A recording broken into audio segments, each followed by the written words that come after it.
ఒక 6 నెలల క్రితం ఇది చూస్తే గనక ఇక్కడ అంతా డంపింగ్ యార్డ్ చెత్తతో నిండిపోయింది. ఇక్కడికి రావాలంటే మాస్క్ పెట్టుకొని రావాలి. మొత్తం ఎట్లా అంటే ఇక్కడ కంప చెట్లు ఉన్నాయి. ఇప్పుడు కూడా మనం గూగుల్ ఇమేజ్ చూస్తే కనుక కంప చెట్లే కనపడతాయి. ఆ పాత ఇమేజ్ చూపిస్తుంటుంది. కంప చెట్లతోటి ఇక్కడ ఖాళీ బీర్ సీసాలు మొత్తం చెత్త ఇదంతా చూస్తే కనుక ఈ చుట్టుపక్కల వాళ్ళందరూ ఖాళీ చేసి పోయేటటువంటి పరిస్థితి అన్నాడు. ఇటువంటి దాన్ని గౌరవ ముఖ్యమంత్రి గారు మాకు నిర్దిష్టమైన ఆదేశాలు ఇచ్చారు. పోయిన సంవత్సరం అక్టోబర్లో పెద్దల హనుమంతరావు గారు వచ్చి మాకు ఒక రిప్రజెంటేషన్ ఇచ్చారు. ఈ బతుకమ్మ కుంట అనేది ఇలా ఉంది, దీన్ని ఎలా అయినా కానీ దీనికి పునరుజ్జీవం పోయాలని చెప్పేసి.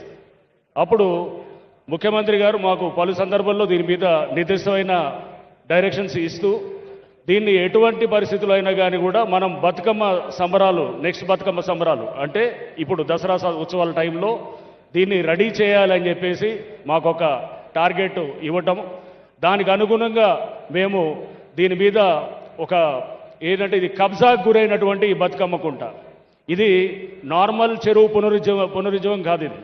ఇది ఒక నిర్వీర్యం అయిపోయి మాయమైపోయిన ఒక దీన్ని చెరువుగా తయారు చేసింది. దీంట్లో ఉన్నట్టు అంటే వేరే చెరువులు మనం తయారు చేస్తాం, అది 10 ఎకరాలు ఉంటే 5 ఎకరాల చెరువు ఉంటుంది, ఇంకొక 5 ఎకరాలు. ఇక్కడ అసలు చెరువే లేదు, చెత్తతో నిండుబడినటువంటి ప్రాంతాన్ని దీన్ని మేము మళ్ళీ ఇప్పుడు చూస్తున్నారు. ఈ ప్రాంతం ఇప్పుడు దాదాపు 5 ఎకరాల చెరువు ఇది ఉంది. బట్ దీంట్లో మనం చూస్తే కనుక 14 ఎకరాలు యాక్చువల్గా ఉండాల్సిన చెరువు. మనం పాత రెవెన్యూ మ్యాప్స్ చూసినా, సర్వే ఆఫ్ ఇండియా మ్యాప్స్ చూసినా, ఎక్కడ చూసినా ఇది చెరువు అని కనబడుతుంటుంది. 1980కి ముందు ఉన్న ఫోటోలు చాలామంది ఇచ్చినారు సార్ మాకు. వాళ్ళందరూ ఫోటోల్లో ఇక్కడ బతుకమ్మ ఆడుతున్నట్టు వాళ్ళ ఫోటోలు కూడా మాకు ఇచ్చినారు. అంటే ఇక్కడ చెరువు ఉన్నది అనేది ఇది మనకు అది నిజం అన్నమాట. దీన్ని మేము ఈ చేసేటప్పుడు ఒక అడుగు తవ్వంగానే అంటే ఏప్రిల్లో మొదలెట్టాము ఈ చెరువు పునరుజ్జీవం కార్యక్రమం చేయడం అనేది.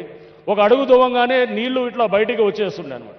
అప్పుడు అక్కడ ఎవరైతే ఈ కబ్జా చేసినారో వాళ్ళంతా ఇది పైప్ లైన్ బర్స్ట్ అయింది, ఇక్కడ ఏదో కింద డ్రైనేజ్ పైప్ లైన్ పగిలి ఇదంతా అయిందని చెప్పి మా మీద పలు అబాండాలు చేసినారు. దీన్ని ఒక సుదీర్ఘమైన న్యాయ పోరాటంలో కూడా మా లీగల్ టీము హైదరాబాద్ మన హైకోర్టులో తెలంగాణ హైకోర్టులో ఉన్నటువంటి మన లీగల్ టీం అందరూ కూడా మాకు ఎంతో సహకరించి ఇక్కడ జిహెచ్ఎంసీ, రెవెన్యూ, హెచ్ఎండిఏ అందరు డిపార్ట్మెంట్స్ కూడా ఒక సమన్వయంతో దీన్ని మళ్ళా మనం ఈ షేపుకి తీసుకొచ్చాం. ఇక్కడ ఆల్రెడీ ఈ ప్రాంతంలో ఇందాక మహిళలు చెప్తున్నారు సార్, 25,000 రేటు పెరిగిందని అంటున్నారు. అంటే రియల్ ఎస్టేట్ వీళ్ళు పక్కన ఉండే అపార్ట్మెంట్స్ అందరిది కూడా